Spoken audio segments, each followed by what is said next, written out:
สิหลายคนให้บอมตาไปถามว่าสาวไทยนี่เห็นในคลิปนี่คือสิมักหลายอายเพิ่นมาจากจังหวัดอุดรธานี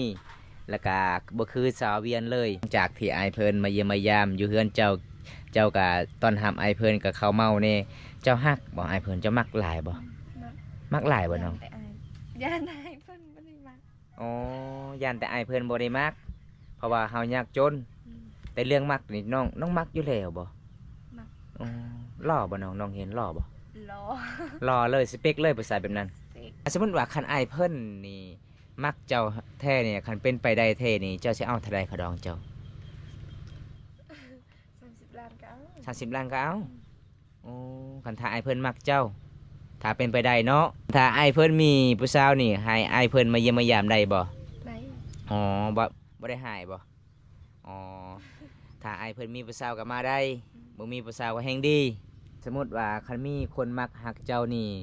เจ้าสิเอาตอนนี้บ่หรือว่าให้มันวิทย์บุญกินงะเจ้าสิเอาผัววิทย์บุญกินงะก่อนจังเอาอ๋อคันมีคนมักก็วิทย์บุญกินงะคันมีคนมักตอนนี้ขะดองบ่ว่าจะเป็น50-60 ล้านน้องก็บ่เอาบ่เอาว่ามันเป็นตามประเพณีบ้านเฮาเนาะวิทย์บุญกินงะพี่น้องเอ้ยก็คือบุญกินงะก็คือวิทย์หลังจากที่เฮาเกี่ยวข้าวเฮาฮูดข้าวฮูดน้ำหลังจากนั้นเฮาก็มาเฮ็ดบุญกินงะทั้งหมู่บ้านเนาะเขาเจ้ากินหยังแหน่น้องเวลาเฮ็ดบุญนี่กินงัวอันถ้ามีคนมักเจ้านี่พังบรูน้องก็เอาได้ลาวก็เอาได้เวียดนามเอาได้เบิดสมมุติว่าคันเอาผู้เบาทางบรูนี่เขาเจ้ามาขอบ่ข้อแรกก็คือบอกไอ้พ่อแม่แล้วก็ให้ไปส่งเจ้าไปเฮือนเจ้าบ่าวก่อน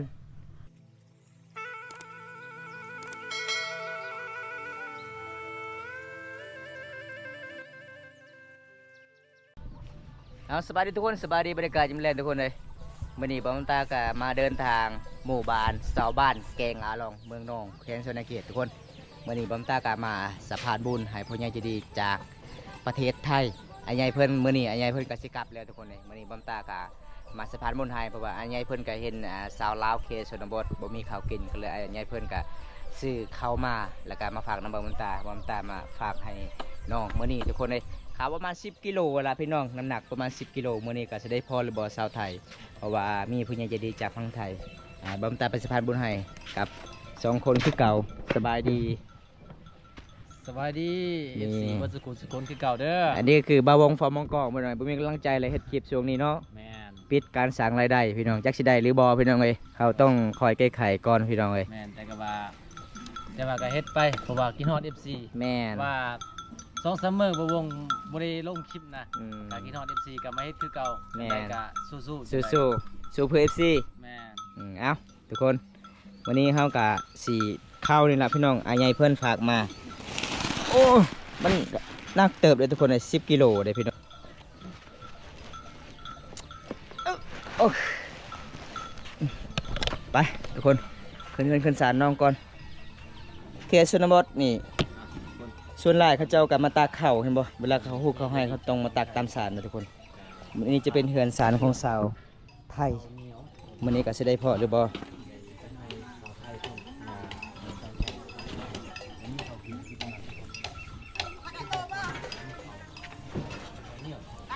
โอ้ผู้สาวคือนอนเถอะ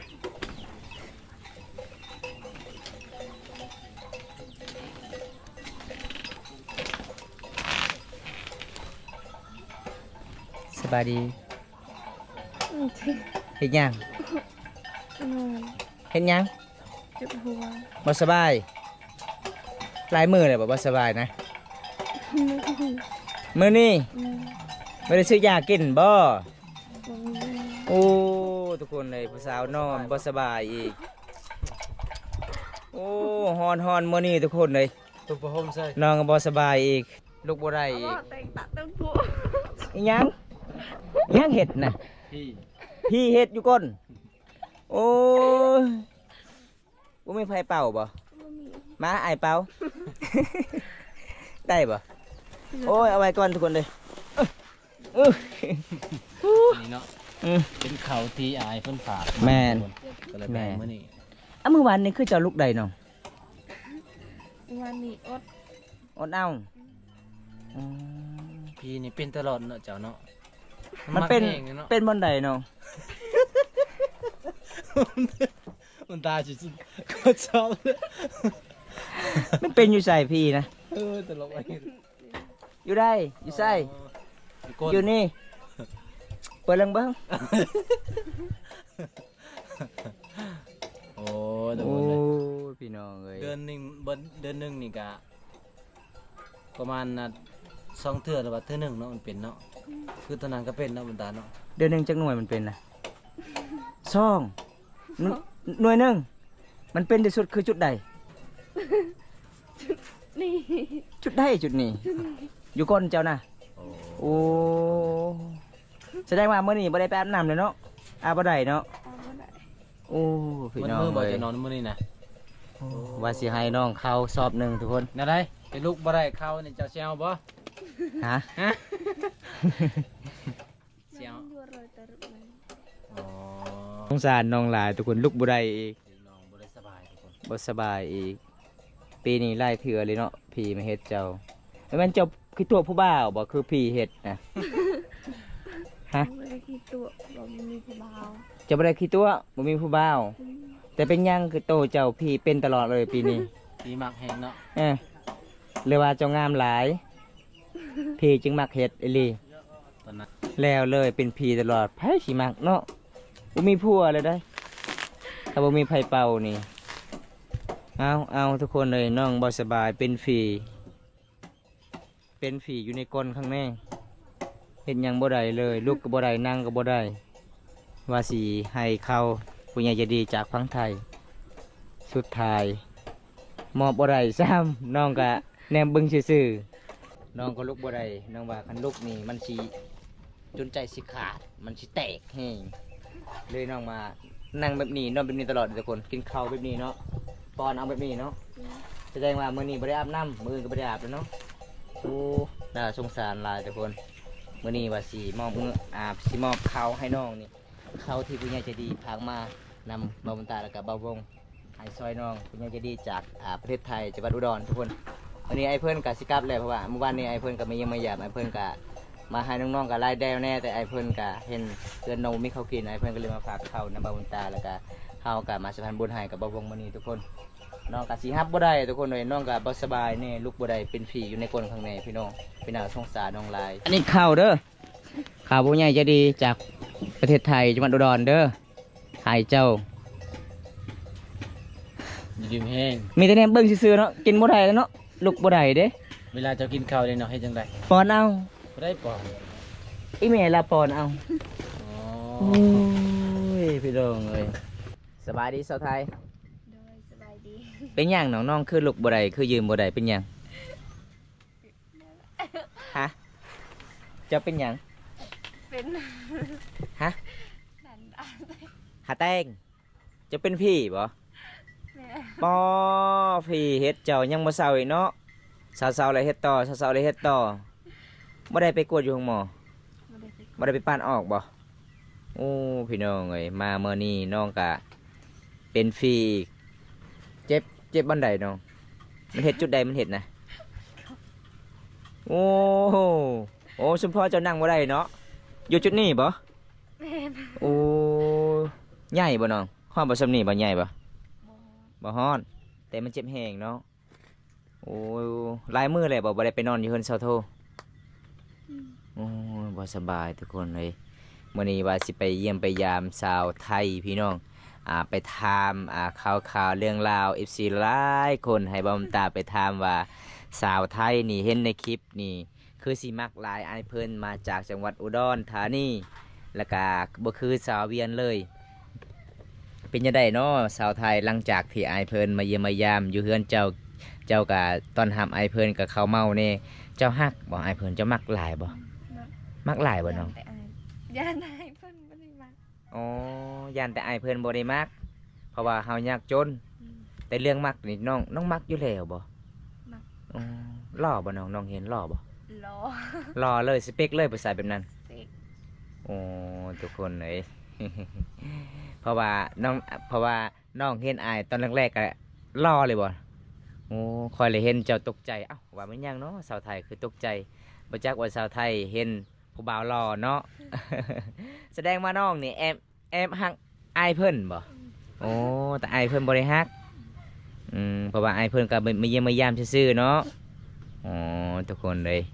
ค่อยแล้วเห็นคลิปหลายๆคนเห็นคลิปข่อยทายเจ้ากับส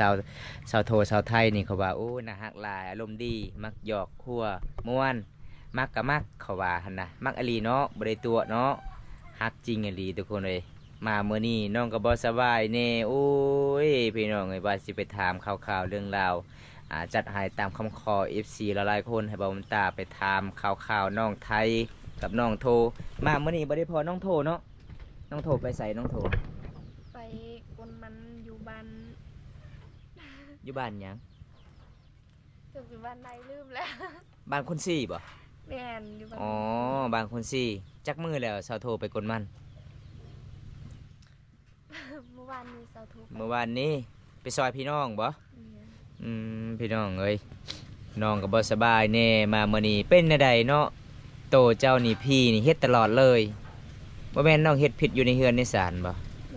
บ่แม่นบ่แม่นน้องเอาข้าวเมาให้ผู้เบาไทยกินมื้อนั้นบ่จึงว่าเป็นพี่ตลอดเลยนะบ่แม่นบ่ บ่แม่น อ๋อข้อยเลยคิดว่ามันผิดเหตุน้องเอาข้าวเมาให้ผู้บ่าวไทยกินมื้อนั้นบ่แม่นเนาะอ๋อเคยเอาบ่ตะกี้บ่ เคย เคยเอาเนาะอ๋อทุกคนอันนี้จะเป็นสาวไทยเด้อทุกคนเลยเพิ่นว่ามักหลายอายเพิ่นมาจากจังหวัดอุดร แต่ย่านอายเพิ่นบ่มักน้องก็แอบฮักคนเดียว ค่อยเลยเห็นเจ้าเนาะโอ้สาวไทยมักแฮงอีหลีแต่ย่านอายเพิ่นบ่มักเนาะเพราะว่าเฮาก็อยากจนแน่เพราะว่าอายเพิ่นก็บ่กล้าล้มผู้สาวใด อายเพิ่นไปทางใดก็ฮักแพงทางนั้นอายเพิ่นเรื่องผู้สาวเนี่ยอายเพิ่นก็บ่ค่อยสุร่มปานใดอายเพิ่นสุนหลายอายเพิ่นก็ไปเที่ยวไปเบิ่งรับชมวิถีชีวิตสาวลาวเขตชนบทแบบเดิมๆเพราะว่าอายเพิ่นก็รุ่นปู่ย่าตายายตะกี้ก็แบบเฮานี่ล่ะยังทุกข์ยากเดี๋ยวนี้ก็ประเทศไทยมันเจริญอยู่แล้ว มันบ่คือบ้านเฮาในเขตชนบทยังเฮ็ดให้เฮ็ดสวนเนาะกินข้าวกินน้ำหรือบ่อายมามื้อนี้ ยัง ยังบ่กินข้าวเลยโอ้ใส่ว่าสิกินยาลดหุ่น อย่าได้จ้อยบ่อ้าวสำนีมันจ้อยแล้วสำนีได้อย่าได้สำนีอีกจ้อยนะอย่าได้สำนีอีกจ้อย อยากได้รุดนี้ ลดนี้อีกอ้าวคันเจ้าได้พัวนี่เจ้าจะกินยาจ้อยนี่เจ้าบ่มีแหงเด้พัวก็บ่ได้ฮักเจ้าเฮ็ดเวียกเฮ็ดงานบ่ไหวฮะเฮ็ดจังได๋คันได้พัวต้องสู้บ่อ๋อบ่แฮงก็ต้องสู้อ๋อพี่น้องเอ้ยสมมุติว่าคันอ้ายเพิ่นนี่มักเจ้าแท้เนี่ยคันเป็นไปได้แท้นี่เจ้าสิเอาเท่าใดเขาดองเจ้า 30 ล้านก็เอา 30 ล้านก็เอาโอ้คันถ้าอ้ายเพิ่นมักเจ้าถ้าเป็นไปได้เนาะอันนี้บ่าวตาสมมุติเด้อนี่เด้อทุกคนเลยสมมุติว่าอ้ายเพิ่นมักสาวไทยก็มักแฮงอีหลีเลยเนาะข้อยเห็นสาวไทยมักแฮงอีหลีเลยทุกคนเลยมักกว่า 100% เลยน้องเว้าทุกคนเลยแต่มาเมื่อนั้นอ้ายเพิ่นก็เห็นหน้าสงสารเฮือนน้องก็ให้ข้าวแน่ให้เงินแน่เนาะให้แม่ของสาวไทยซื้อเกลือซื้อปุ๋ยนัวแล้วก็ปลากระป๋องย่ำๆทุกคนเลยอ้ายเพิ่นใจดีหลายแต่สุดท้ายสาวไทยแอมฮักคนเดียว คันอ้ายเพิ่นมีผู้บ่าวเป็นยังไงให้มาอ้าวบ่แม่นมีผู้บ่าวมีผู้สาวคันถ้าอ้ายเพิ่นมีผู้สาวนี่ให้อ้ายเพิ่นมาเยี่ยมมายามได้บ่ ได้ อ๋อบ่ได้หายบ่อ๋อถ้าอ้ายเพิ่นมีผู้สาวก็มาได้บ่มีผู้สาวก็แฮงดีนี่พี่น้อง สาวไทยแอบฮักหนุ่มไทยเด้อทุกคนเลยเพิ่นว่าอยากเห็นแห่งประเทศไทยอยากไปอยู่ประเทศไทยก็เลยเพิ่นก็ลึกขะดอกันเด้30 ล้านก็เอาเพิ่นว่า สเปคเลยเนาะภาษาเป็นนั้นเนาะสูงเจ้าหรือว่าสูงไอ้เพิ่น โอ้ย แค่ประมาณคล้ายๆกันเลยเนาะความสูงเนาะนี่พี่น้องสาวโทกับซ้ำสาวโทได้ไปแอมหักได้บอกไอ้ค่อยเด้อบาวบนตาค่อยมักแห้งอายเพิ่น โอ้ยไฟสิกาบอกเลยทุกคนเลยเพราะว่าบอมตากับบกล้าบอกละเพราะว่าบอมตาก็เห็นแต่ในคลิปก็เห็นน้องๆ2 คนนี่แอบหักไอ้เพิ่นหลายมักแห้งอีกมื้อหน้าไอ้เพิ่นก็สิมาอีกเด้เจ้าสิเอาหยังตอนหับไอ้เพิ่น ไอ้เพิ่นว่าจะกินไวน์มีบ่ไวน์เจ้า มี อ๋อมื้อนายเนาะมาสุดนี้กะไอ้มาสุดนี้มัน อากาศมันก็สีหนาวๆหน่อยนึงมันจะเป็นสีมึนๆหน่อยนึงเนาะไวขนาดทุกคนเลยชาวไทยก็เลยไปหามันคำไวทุกคนบ่าวสาวไทยสมมติว่าคันมีคนมักหักเจ้านี่เจ้าสิเอาตอนนี้บ่หรือว่าให้มันวิทย์บุญกินงะเจ้าสิเอาผัว บิดบุญกินงะก้อนจังเอา อ๋อคันมีคนมักอีกอย่างประมาณอย่าง2 เดือนเนาะคันมีคนมักกับวิทย์บุญกินงะคันมีคนมักตอนนี้ขดองบ่ว่าจะเป็น50-60 ล้านน้องก็บ่เอาบ่ บ่เอา บ่เอาแล้วก็มันเป็นตามประเพณีบ้านเฮาเนาะวิทย์บุญกินงะพี่น้องเอ้ยก็คือบุญกินงะก็คือวิทย์หลังจากที่เฮาเกี่ยวข้าวเกี่ยวน้ำเฮาฮูดข้าวฮูดน้ำหลังจากนั้นเฮาก็มาเฮ็ดบุญกินงะทั้งหมู่บ้านเนาะเขาเจ้ากินหยังแหน่น้องเวลาเฮ็ดบุญนี่ กินลูก กินงัวจักโตหมู่บ้านน้องเขาเจ้ากิน ลายโต หลายโต เทียบกะ6-7 โต โอ้หลายเนาะม่วนเนาะเป็นตาม่วนเด้อทุกคนเลยบุญกินงะบ้านเฮานี่พี่น้องตอนนี้ชาวไทยก็อยากได้แฮงถ้ามีคนมักก็จะได้แฮงแต่ตอนนี้เอาบ่ได้เด้อทุกคนเลย2-3 เดือนนี่2 เดือนนี่เอาบ่ได้ให้มันเวทบุญกินงะก่อนจึงเอาได้เนาะขะดองลายกะยาน้องบ่เอาทุกคนตอนนี้เด้อมันเป็นตามประเพณีพี่น้องเอ้ยเดี๋ยวบำตากะสิติดตามน้องเบิ่งน้องสิเอาแท้หรือบ่ผัวพี่น้องเพราะว่าน้องว่าอยากได้ผัวแฮงเห็นไอ้เพิ่นแต่พังไทยมาเยี่ยมมายามสาวไทยกับแอมฮักคนเดียว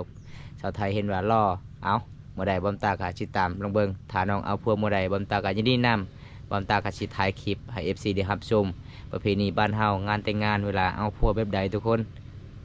คันถ้ามีคนมักเจ้านี่พังบรูน้องก็เอาได้ เอาได้ ลาวก็เอาได้